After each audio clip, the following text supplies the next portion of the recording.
کاشانۂ بصیرت ایک ایسا یوٹیوب چینل جس پر ہر قسم کی دینی کتب بالخصوص محروم بصارت افراد کے لیے آڈیو اور ویڈیو فارمیٹ میں دستیاب ہیں اور بالعموم تمام مسلمان برادران و خواہران کے لیے دستیاب ہیں۔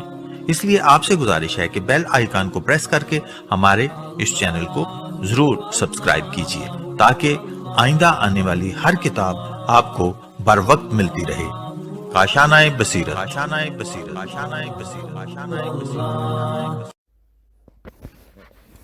اعوذ باللہ من الشیطان الرجیم، بسم اللہ الرحمن الرحیم۔ کاشانۂ بصیرت یوٹیوب چینل کے بابصیرت سامعین سلام علیکم۔ میں پارٹ 9 کے ساتھ حاضر ہوں اور کتاب نہج البلاغہ کا تصور الوہیت کا مطالعہ ہمارا جاری ہے، اور کافی کچھ مطالعے کے بعد اور کافی ذرا فلسفیانہ بحث کے بعد ہم صفحہ نمبر 63 تک پہنچ چکے ہیں، اور یہاں پر موضوع ہے حجابات۔ میں اس کو کافی آہستہ اور کافی ذرا سمجھ کے انداز میں پڑھنے کی کوشش کر رہی ہوں تاکہ آپ لوگ بہتر طور پر اس کے کتاب کے مفہوم کو صحیح طور پر سمجھ سکیں۔ ممکن ہے کہ اس میں کامیاب ہو رہی ہوں یا نہیں، یہ کس حد تک یہ تو آپ ہی سننے والے ہی بتا پائیں گے۔ اچھا، تو ہم آغاز کرتے ہیں آج کے اس موضوع کا، حجابات۔ جہاں تک حجابات کا مسئلہ ہے، جس کا ذکر اس تشبیہ کے مسئلے سے پہلے آیا ہے، سو اس باب میں بھی نہج البلاغہ ایک اختصاصی مقام رکھتی ہے۔ حقیقت کبریٰ کو حجابات میں سمجھنا اس تصور الوہیت کی خصوصیت ہے جو مذکورہ کتاب میں پیش کیا گیا ہے۔ جدید عہد میکرو، یہ اس کو بریکٹ میں دیا گیا ہے، جہان اکبر، اور مائکرو جہان اصغر، یہ بریکٹ میں کا تصور رکھتا ہے۔ نیوٹن کی طبیعات بڑے اجسام پر اطلاق رکھتی ہیں، لیکن ایٹم کے مابعد کی دنیا یعنی جہان اصغر کے لیے نظریہ مقعد پر اور نظریہ اضافیت کی طبیعات کے قوانین پر چلنا پڑے گا۔ پھر ایک تیسری منزل یا سطح کا سوال بھی پیدا ہوگا جو جہان اصغر کے بعد کی ہے اور جسے سائنس اپنے مباحث سے خارج سمجھتی ہے۔ اس آخری سطح کو حقیقت کبریٰ سمجھ لیا جائے تو دو حجابات کا وجود تو واضح ہے۔ زیادہ تفصیلات سے دلچسپی رکھنے والے قاری کو میں اپنی کتاب تاریخ اور کائنات، اس میں یہ کتاب کا نام ہے اور اس پہ میرا نظریہ، یہ بھی انورٹڈ کاماز میں ہے، کا حوالہ دوں گا، جہاں یہ سوال ایک بنیادی مسئلے کے طور پر سامنے آیا ہے۔ اگلا پیراگراف ہے کہ حجابات کے بارے میں جو انداز بیان اختیار کیا جائے، اس صورتحال میں ایک اور الجھن پیدا ہوتی ہے۔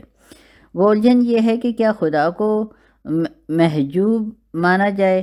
اس لیے کہ اگر مسئلہ حجابات کا ہے، اگر خدا حجابات میں پوشیدہ ہے تو پھر اسے محجوب ماننا پڑے گا۔ لیکن بات یہ ہو تو تصور الوہیت کی وہ تجرید جس پر نہج البلاغہ کو اصرار ہے ختم ہو جائے گی۔ چنانچہ ایک دوسرے خطبے میں جو میرے مجموعے میں 162 نمبر پر ہے کا ہے، صفات باری تعالیٰ کے عنوان سے ہے، یہ جملہ آتا ہے: لا شبہ بتقضی ولا محجوب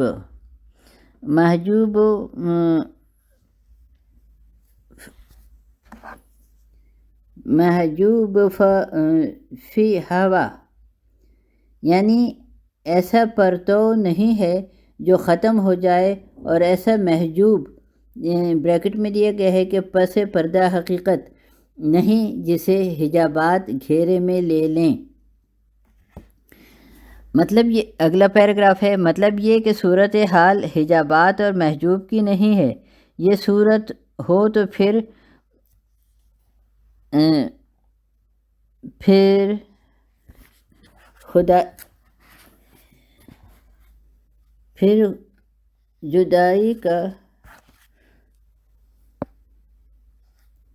پھر دوئی کا تصور سامنے آئے گا جو لا انتہا حقیقت کبریٰ کی نشاندہی نہ کر سکے گا۔ مگر سوال یہ ہے کہ بات حجابات اور محجوب کی نہ ہو تو پھر کہا کیا جائے؟ تو مشکل ہے کہ کہا تو کچھ بھی نہیں جا سکتا کہ جو ہی کچھ کہا جائے گا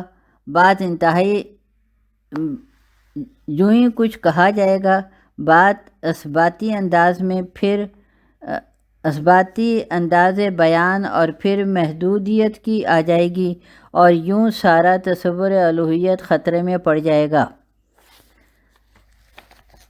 ایک جملہ جو ہے وہ کافی معنی خیز ہے، اس لیے اس کے ہر لفظ کو، ہر حرف کو بڑے غور سے صحیح انداز میں بیان کرنا ہے۔ اگلا پیراگراف ہے کہ حجابات اور محجوب کا ذکر خطبہ نمبر 152 میں بھی آیا ہے، اور یہاں پر پھر جو دیا گیا ہے وہ ہے کہ لا تستلم مشاعر تحجبہ السواتر، حواس اسے پا نہیں سکتے اور پردے اسے چھپا نہیں سکتے۔ اگلا پیراگراف ہے سو سواتر یا پردوں کا ذکر خطبہ نمبر 159 میں بھی ملتا ہے، جہاں انداز یہ ہے، اور میں اس کا ترجمہ ہی آپ کو بیان کرتی ہوں۔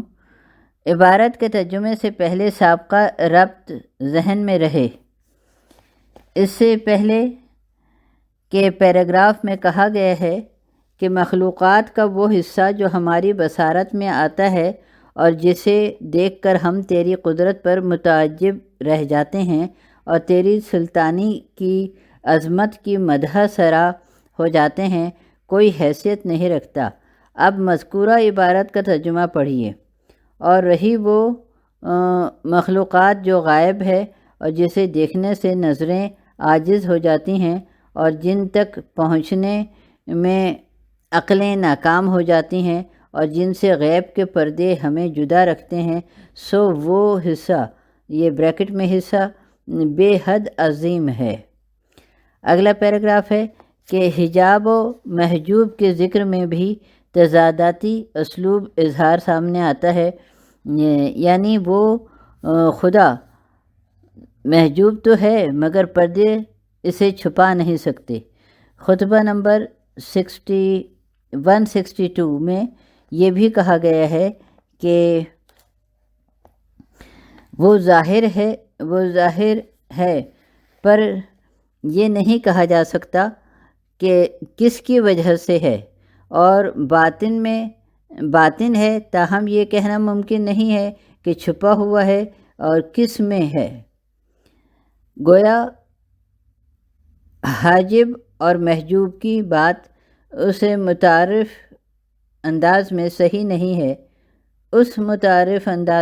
نہیں ہے جو ان اصطلاحات سے عام طور پر سمجھ میں آتی ہے۔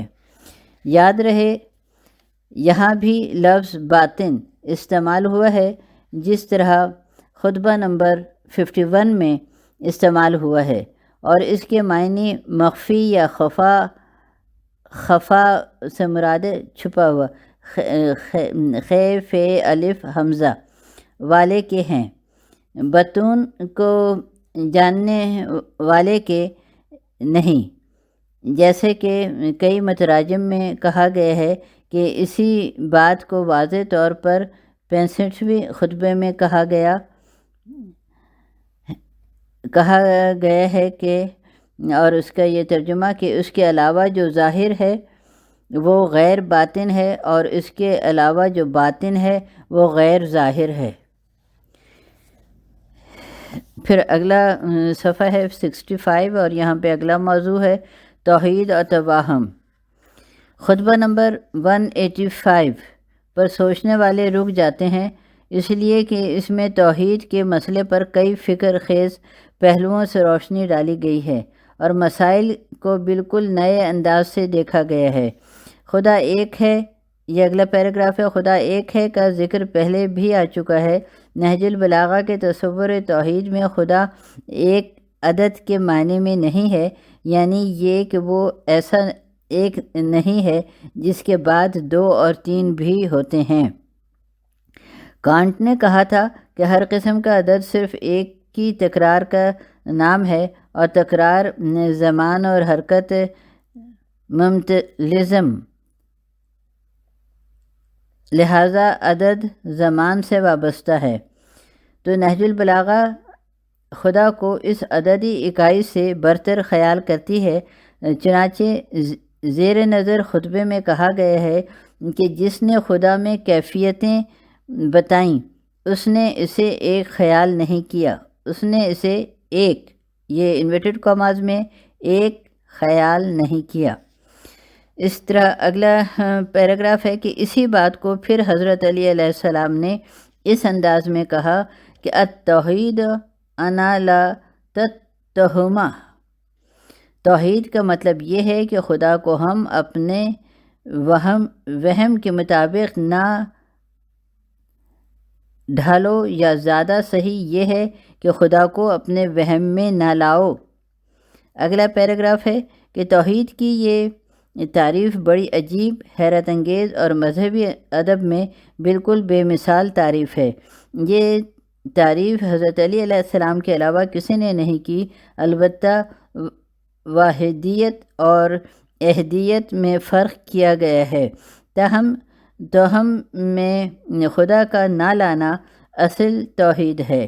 یہ بات صرف نہج البلاغہ ہی میں کہی گئی ہے۔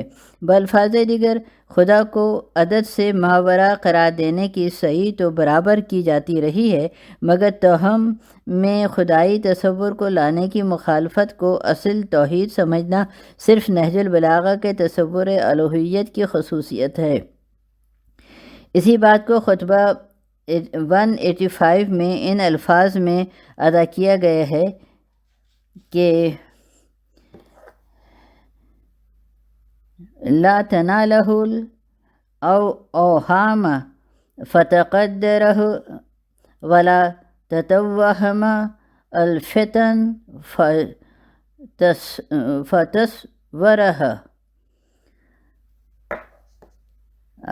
اوہام اس کو اپنے گرفت میں نہیں لے سکتے کہ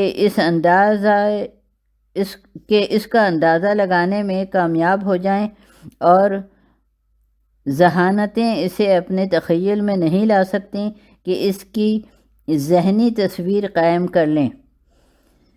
اگلا پیراگراف ہے خطبہ 162 میں یہ بات ذرا بدلے ہوئے الفاظ میں اس طرح بیان ہوئی ہے کہ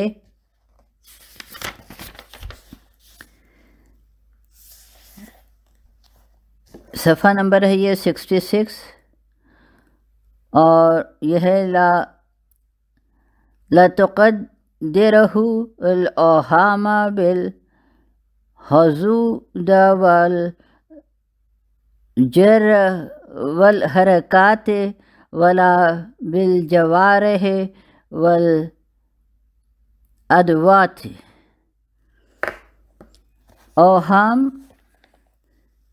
اسے حد بندیوں اور حرکات اور اعضاء و جوارح سے متعین کرنے میں کامیاب نہیں ہو سکتے۔ یہ اس کا ترجمہ۔ اور اعداد والی بات کا اوپر ذکر آ چکا ہے۔ اسی خطبہ نمبر 185 میں کہا گیا ہے کہ لا یشمل بحد ولا یحسب بعد، کسی حد میں محدود نہیں ہو سکتا اور کسی عدد سے گنا نہیں جا سکتا۔ یہ بات صاف ہے کہ خدا کو وہم میں لانا اس وقت تک ممکن نہ ہوگا جب تک اسے کیفیتوں میں مشتمل نہ سمجھا جائے، اس لیے کہ انسانی توہم صرف کیفیات کی پکڑ کر سکتا ہے، یا یوں کہیے کہ کیفیات کا ہونا ضروری ہے ورنہ واہمہ میں کچھ آنا ممکن نہ ہوگا۔ صفحہ نمبر 185 میں کہا گیا ہے، اور یہ اس کا ترجمہ میں بیان کرتی ہوں، کہ جس نے اسے کیفیتوں والا سمجھا اس نے توحید کا انکار کر دیا، جس نے کوئی تمثیل اس کی وہ اس کی حقیقت تک نہ پہنچا، اور جس نے تشبیہ کی اس نے خدا کو اپنا مقصود و متنی نہ بنایا۔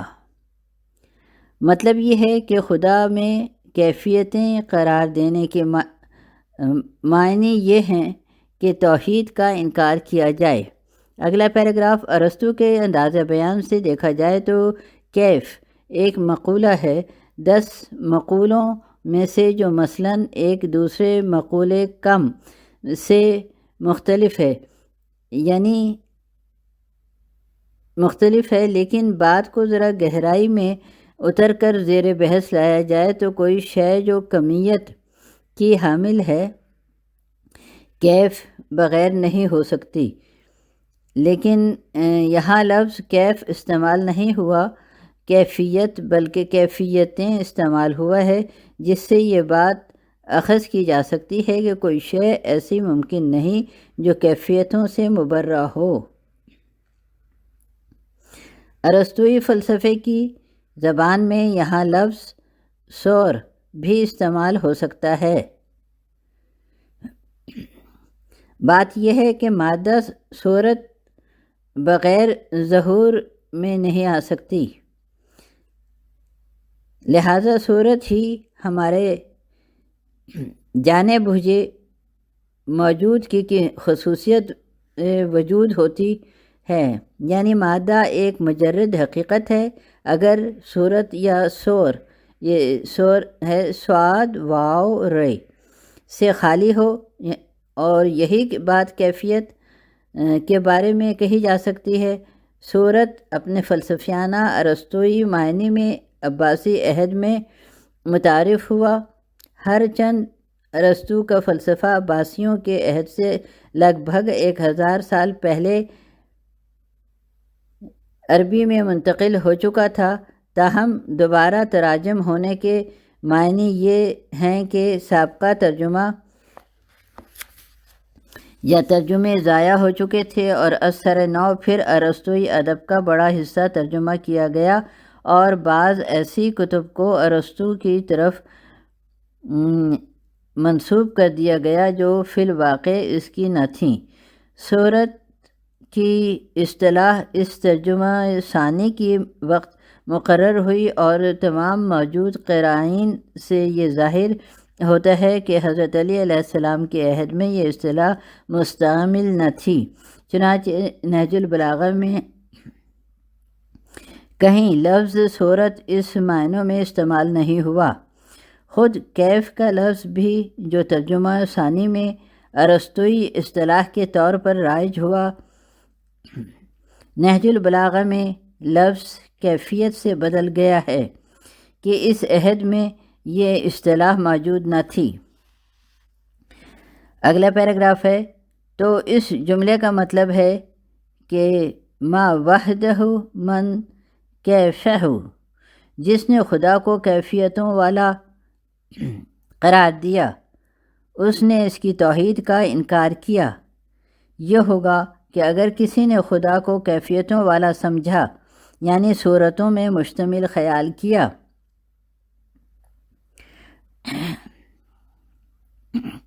تو اس نے خدا کو تجرید سے محروم کیا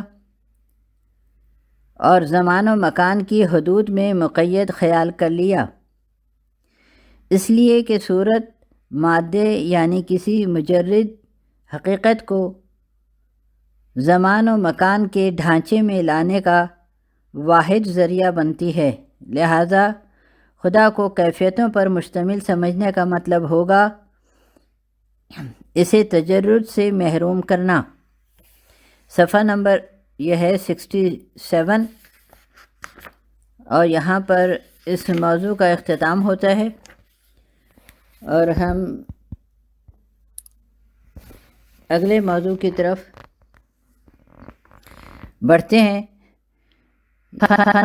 نمبر ہے 68، اور موضوع ہے محرک اول، مادہ اور صورت۔ جی تو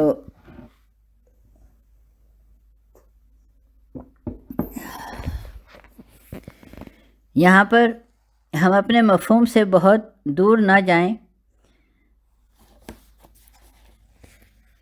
یہاں پر ہم اپنے مفہوم سے بہت دور نہ جائیں گے، کچھ رک کر مادہ اور صورت کی اس دوئی پر ذرا سوچ لیں جو ارسطو نے قائم کی تھی۔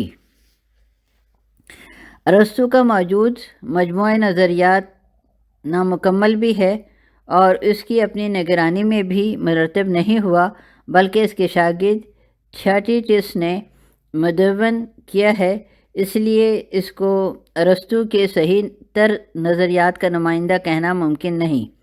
ارسطو کے اس مجموعے کو اگر اس کے تمام نظریات کا خلاصہ سمجھا جا سکے تو چند نمایاں بے ربطیاں نظر آئیں گی جو ارسطو جیسے انتہائی ذہین اور بالکل صف اول کے مصنفین کے یہاں موجود ہوئیں، بے حد بعید قیاس نظر آتی ہیں۔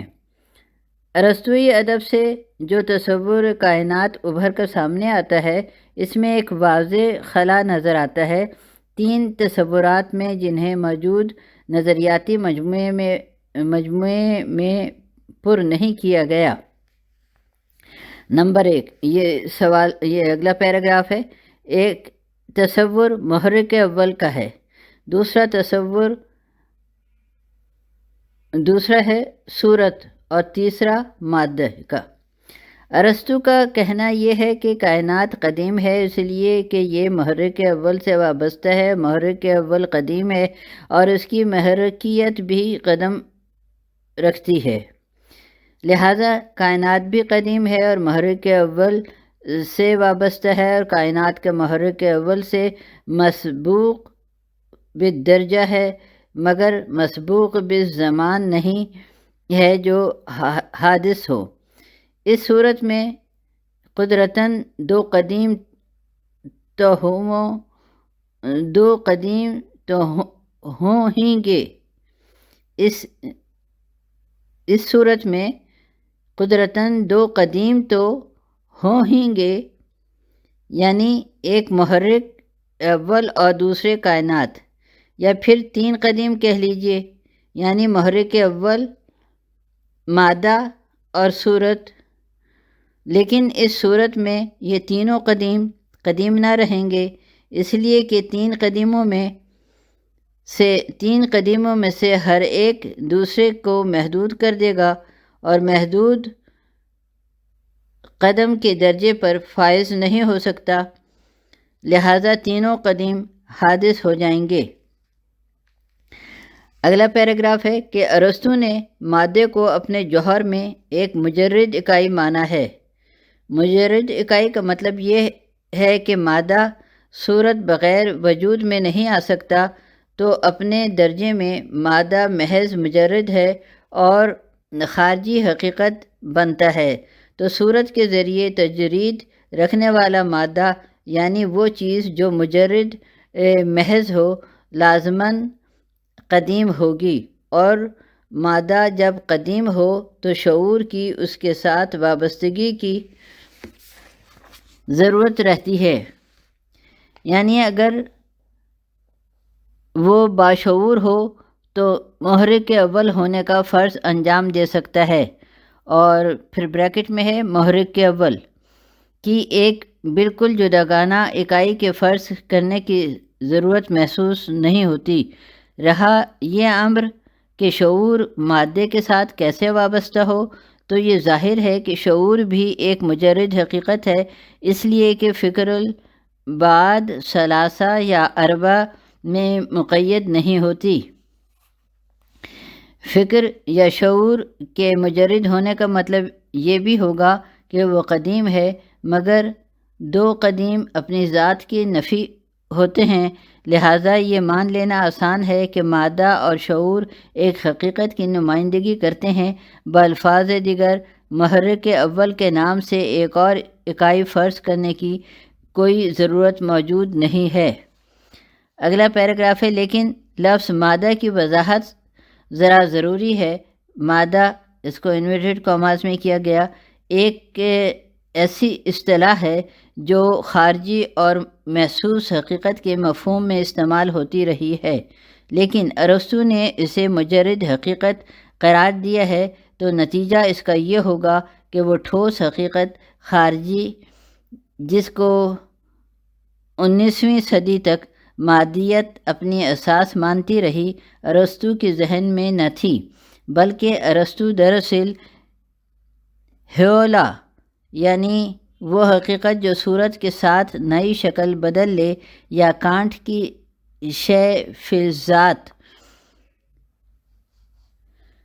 یا تاریخ و کائنات، میرا نظریہ کی اصطلاح کے پیش نظر حقیقت کبریٰ کو اس لفظ سے تعبیر کر رہا ہے جس کا ترجمہ مادہ کیا گیا ہے، اور زیادہ صحیح تر ترجمہ ہیولا ہوگا۔ یہاں پر اس موضوع کا اختتام ہوتا ہے، اور ہم اپنی آڈیو کا بھی اختتام کرتے ہیں۔ اللہ حافظ۔